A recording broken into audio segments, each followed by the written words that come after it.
Lang na Vice Mayor Dodot, happy birthday po sa ating mga konsyal, sa mga kawani ng national government agencies, sa lahat po ng mga kasama natin.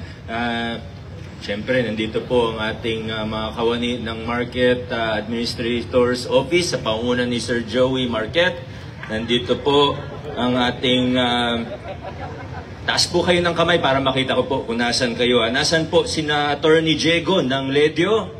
Ayan, nandun sa may likod. Nandito po ang ating BPLD sa pangunguna ni Ma'am Ladi. Nandito po BPLD. Ayan po sila. Nandito po siyempre ang ating City Vet, pati ang ating Slaughterhouse. Si Doc Emma, si Ma'am Susan. Ayan, nandyan po sila. Nasan po ang Peso? Yan ang Ma'am Jeline. Ayun, busy rin po parati ang ating Peso. Nasaan po ang kaka-co-op week lang din ng ating co-op office, sina Ma'am Donna? Nasaan po sila? Ayun, dami nyo. At siyempre, ang Kato, nandito rin po. Pasig City Band, maghanda kayo mamaya. Dapat maganda-ganda yung kakantahin natin mamaya. At siyempre, ang ating mga kasama mula sa ating Emergency Medical Services na DMAC ng PCGH, nandito rin po. Hindi magpapahuli ang ating mga samahan na mula sa ating Mutya ng Pasig Mega Market. Ang mga vendors po natin, kasama natin. Dito po ang iba't ibang asosasyon at federasyon po ng ating Mega Market. Wala na po akong maidadagdag sa sinabi ni Sir Joey Marquet dahil nasabi niya na po lahat. Pero siguro ang ngayong 49th anniversary po, papunta na tayo sa 50. Papunta na tayo sa 50 years ng ating Mega Market. Ako po ay patuloy na humihingi ng inyong tulong at suporta. Gaya ng nakita naman natin through the years, very supportive, very active ang mga vendors natin ng iba't ibang samahan. Pero gaya po ng nabalitaan na ninyo, at tinatanong din naman po ng iba sa inyo sa amin, ni Vice Dodot, pati ang ating, tawag kay Consi kanina, si Market Chairman Martires, at magkakaroon po tayo ng redevelopment sa City Hall compound natin, o City Hall campus, kung tawagin po ngayon. At hindi po sa unang phase, pero sa siguro ikalawa o ikatlong phase, makakasama po yung Mega Market natin. Mag-upgrade tayo ng Mega Market. 8.2 hectares po ang pinag-uusapan natin. Ngayon, talagang yung development natin, kakaiba po yan. Pero ang importante po, magkakasama po tayo dito. So kung 3,000 po ang stall natin sa kasalukuyan, dapat lahat ng vendors natin na stall owners or stall holders po sa ngayon, kasama po natin yan sa City Hall redevelopment, sa market redevelopment natin. Hindi po ito mangyayari kung hindi po sa tulong ninyo. Kaya sana ay hindi lang po tayo basta magtulungan, kundi magkaisa po tayo. Alam ko po, through the years, marami na nangyari sa palengke, maraming nagkatulungan, marami din nag-away-away, maraming grupo na nabuo, may konting may magandang nangyari, hindi rin magandang nangyari. Alam naman po natin, may hidwaan, may ganyan. So, sa susunod na mga taon, pipilitin po natin. At ito na po ang direksyon natin sa ating Mega Market. Kailangan po magkaisa po tayo. Sa ayaw at sa gusto po natin, magkakaisa po tayo. Okay po ba yun? Yung mga detalye, susunod po natin pag-usapan siguro sa susunod na buwan.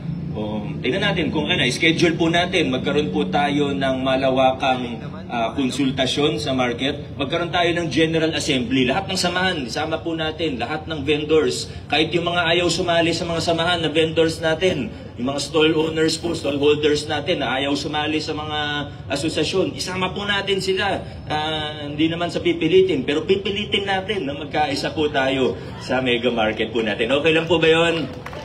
Ito sila, Anay Bonday, lahat po ng mga market, mga leaders, officials natin, ayan po, pag-uusapan po natin yan. Pangalawa po, tatlong bagay lang po, una po, yung sa Mega Market. Yung mga ibang office, hindi ko na muna babanggitin ng isa-isa para hindi na po masyado mahaba. Yung pangalawa naman po, masaya po tayo at nakita nyo naman, pinresent po sa atin ng ating mga kasama, Emergency Medical Services, ay nakasungkit po tayo ng Galing Co-op Award. Yan po ay talagang isa sa pinaka-prestigious na award sa buong Pilipinas, at kinikilala po nito ang mga innovative practices, mga innovations ng mga lokal na pamahalaan sa buong Pilipinas. Nung nag-present po ako sa SMX nung nakaraang linggo bago nung selection ng finalists, talaga yung mga kasama namin, puro magagaling din na LGU, at nakakatuwa dahil nakita natin ang mga LGU sa buong Pilipinas ay patuloy na nag-i-innovate, patuloy na nagtatrabaho para pagandahin pa ang serbisyo sa kanilang mga nasasakupan, sa kanilang mga area. Yung sa atin po, emergency medical services. Katunayan, ang emergency medical services, ang emergency room po natin, isa ito sa serbisyo ng ating pamahalaan ng 2 ospital po natin. Di ba? 3 po ang public hospital sa Pasig. Meron pong RMC, DOH hospital po yan. Hindi po sa atin yun. Meron po tayong 2 city hospital, PCCH, PCGH. Sa totoo lang po, ang emergency room, yan po ang isa sa serbisyo natin na pinakamadalas pong narireklamo. Bakit po? Tingnan po natin ang sitwasyon. Talagang hirap na hirap po ang mga kawani natin na nasa ER. Madalas po, pag may reklamo, hindi na madalas, tuwing may reklamo po sa akin, ang ginagawa ko po, tinitingnan ko po yung specific circumstance. Kung may namatay, kung may nahirapan, hindi nakapasok, ano ba yung nangyari? Yun po, inaalam ko. Ano exactly yung nangyari? Siyempre, pag tayo, meron tayong kamag-anak, meron tayong kaibigan na na-ospital, na na-ER. Siyempre, mahirap Mahirap din mag-isip na ng malinaw pag ganun yung nangyayari sa atin. Napakahirap na magkasakit, lalo na pag emergency yung sitwasyon. Napakahirap po talaga. Kaya naiintindihan natin yung mga nagreklamo, inuunawa po natin yun, hindi po natin sila sinasabayan ng galit. Pero kadalasan po, 99% of the time, pag tinitingnan ko po, ano ba talaga yung nangyari? Sabihin, hindi tinanggap. In-endorse sa ibang ospital, tama ba yung proseso na nangyari? 99% of the time, sa totoo lang po, tama naman yung proseso na nangyayari. Minsan may mga reklamo, halimbawa, yung nurse dyan, napakasungit. O ganyan, binastos ako ng ganyan. Yung mga usual na naririnig po natin. So inaalam ko ano ba yung nangyari. Malalaman ko, yung nurse pala na naka-duty ay 48 hours na hindi pa umuupo. Mas ang hirap din pagalitan So, hindi ko sinasabing tama. Di ba, bilang mga frontliners, dapat hanggat kaya natin, nakangiti tayo, maganda yung disposition natin. Pero paano ko papagalitan yung nurse na nag-duty ng 48 hours, naka-PPE pa kung minsan? Talagang hirap din ang sitwasyon. Kaya ang problema po talaga ay capacity. At hindi lang po problema ng Pasig yan. Ito po ay problema, punta po kayo sa ER, sa labas ng Pasig. Kahit nga po private puno po talaga. Kulang tayo ng mga nurses. Kulang kahit doktor, nagkukulang po tayo. Pero nurses talaga, yan ang number 1 na kulang. Punta po kayo sa ibang ospital, siguro sa buong Pilipinas, pero dito na lang sa Metro Manila, tingnan niyo po, talagang napakahirap ng sitwasyon. Punong-puno po talaga. Talagang limitado yung pwede mong gawin. Kahit gusto natin i-expand yung mga serbisyo natin, paano natin gagawin? Sa buong Pilipinas, nagkukulang nga ng mga medical professionals, lalo na po ng mga nurse. Hindi natin sila masisi kasi mas malaki talaga ang sweldo pag nag-abroad po sila. Hindi natin pwede sisihin. Siyempre, kailangan isipin mo nila yung pamilya nila. Yan po yung sitwasyon. Capacity ang problema po natin. Pag puno sa ibang kahit sa mga kalapit po nating probinsya, pag napuno ang ER doon, sigurado mapupuno din po yung ER natin. Kasi ang ER hindi po pwede tumanggi. Hindi pwede sabihan ng ER na, ay, bawal ka dito kasi hindi ka taga-Pasig. Bawal po yun. ER nga, emergency nga po yun. Ganun din naman po. Pag tayo ay may pasyente na Pasigueño, sa QC na punta, hindi rin nila pwede tanggihan yun. Tatanggapin po nila yun. Ganun din. Sa Taguig, sa lahat ng LGU, ganun po talaga ang sistema. Ganun talaga. Hindi pwedeng tumanggi. Kaya pag napupuno sa ibang ospital, sigurado puno rin yung sa atin. Pag napupuno sa atin, puno rin sa kanila. Pag sinabing hindi tinanggap, ibig sabihin, refer po muna yun. Hindi po pinapaalis ang pasyente kung hindi po, kung wala pang receiving na hospital. Kaso minsan, syempre, in transport, alam na po natin yun. Pero, ulitin ko po, ang problema talaga, tinutugunan po natin ay capacity. Sa susunod na mga buwan, actually nasimulan na po natin, kuha na rin tayo ng permit mula sa DOH para i-convert ang ating PCCH, para imbis na specialty hospital na talagang narrow yung mga serbisyo, ay i-expand natin yung mga serbisyo para mas marami pong pati mga adults na maserbisyuhan, PCCH gagawin po natin General Hospital. Yan po yung isa sa hakbang natin para taasan yung kapasidad ng ating healthcare services kasama yung emergency medical services po natin. Pero aaminin ko po sa inyo, kahit doblehin, kahit triplehin natin ang laki ng ospital natin, hindi rin naman feasible yun, ano? Pero halimbawa na lang po, triplehin natin yung kapasidad ng ospital, magkukulang pa rin po yan. Kasi yung mangyayari lang, pag napuno yung ibang ospital, pupunta rin po sila dito. Pag nakita nilang may bakante, mapupuno at mapupuno rin po talaga. Kaya walang katapusan yan, ano? We just try our best, taasan natin ang taasan yung kapasidad natin. Bukod sa conversion ng PCCH, ang PCGH, may mga hakbang, may mga proyekto din po na nagsimula na hanggang sa susunod na taon for expansion of services. Pero ito po, habang tinataasan natin ang kapasidad na alam naman natin talagang magkukulang at magkukulang sa dami ng pangangailangan sa buong Pilipinas, dito na lang sa Metro Manila, dito po pumapasok yung innovation natin na nanalo ng Galing Po Award. Dahil tinitingnan natin ano ba yung capacity natin sa ngayon, kailangan kahit kulang yung capacity natin, sa lahat ng public nagkukulang, mag-isip tayo ng paraan para ma-maximize yung resources na meron tayo sa ngayon.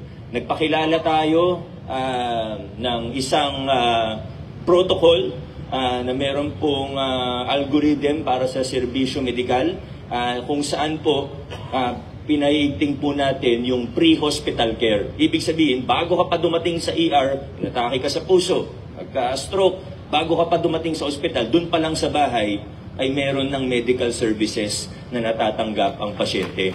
Yan po yung innovation natin, yan yung nakikita natin, kung gawin po ito sa lahat, kung gawin po ito ng lahat ng ospital at lahat ng emergency medical frontliners natin, hindi lang sa Pasig, kundi sa buong Metro Manila at sa buong Pilipinas, ay makakatulong po ito para madiklag ang ating mga ER. Makakatulong rin po ito para kung ano yung mga servisyo na pwede na, para mapahaba ang buhay ng pasyente, para makarating siya sa ER, kasama rin po yun. Kaya sa ating DMAC, sa pangunguna ni Dr. Nery Sabare, congratulations! We are so proud of you. Congratulations sa buong Pasig sa Galing Po Award natin. Maraming salamat sa lahat ng ginagawa ninyo. Alam kong pagod na pagod po kayo, pati mga kasama ninyo, marami sa mga kasama ninyo, naka-duty rin ngayon, pero hindi po kayo nagsasawa. At bagkus ay pinalalakas pa natin ang emergency medical services sa lungsod ng Pasig. Maraming salamat, congratulations ulit sa inyo. Ikatlo po at panghuli, sabihin ko sana, next week ko na lang banggitin, ano? Pero magsisimula na rin po kasi sa susunod na linggo ang campaign period sa barangay elections. Ngayon, marami po kasing nagtatanong sa akin, ayoko man magsabi na, hindi na sana ako mag-announce, pero araw-araw, mayat-maya, ito po yung tinatanong sa akin sa kasalukuyan.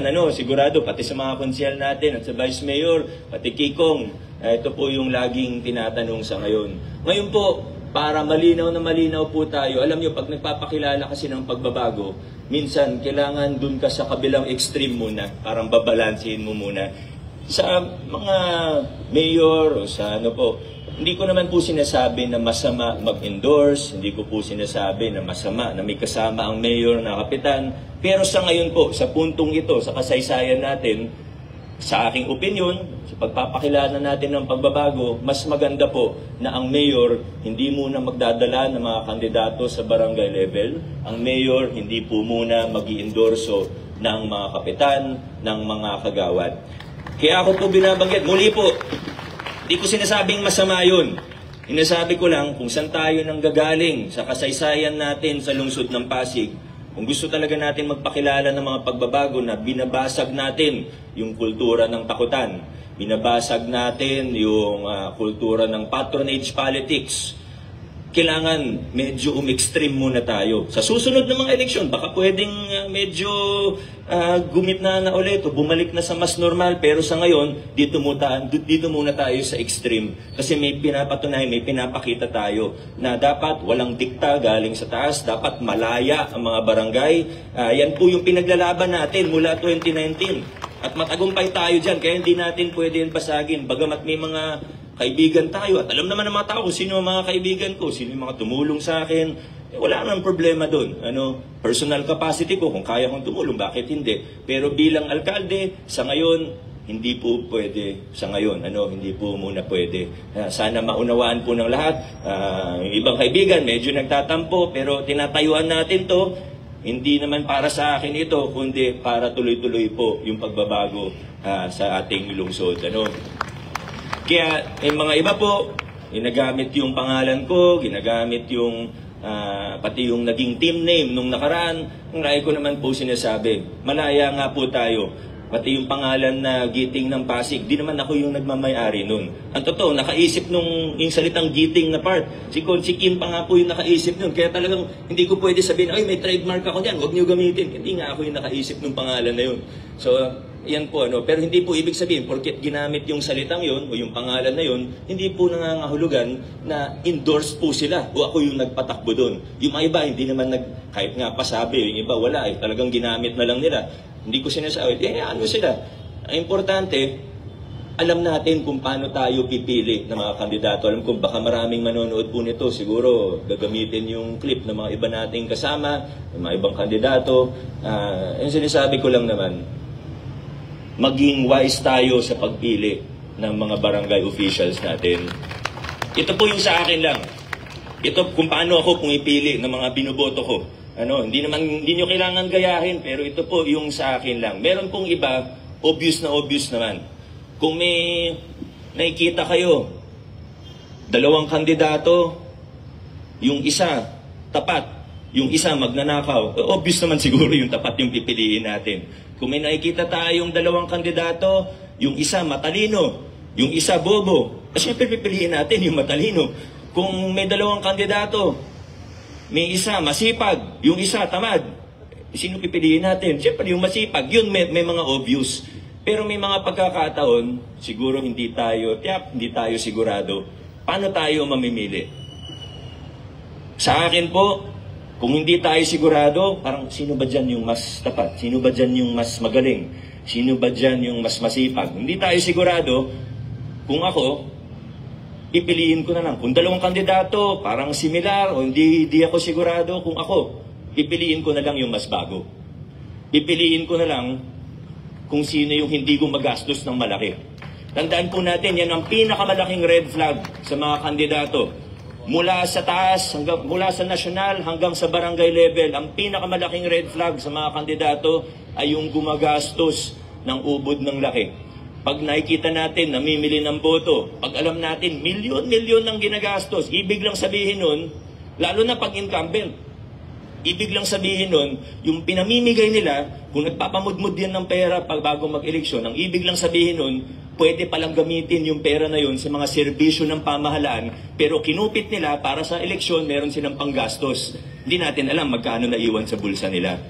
Simple lang po, wag na nating gawing komplikado pa. Yan ang pinakamalaking red flag. Huwag nating kakalimutan yan.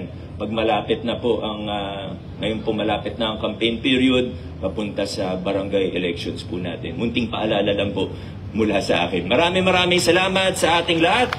Sa economic sector po natin, thank you very much for hosting our flag raising ceremony. Adjourn na po tayo.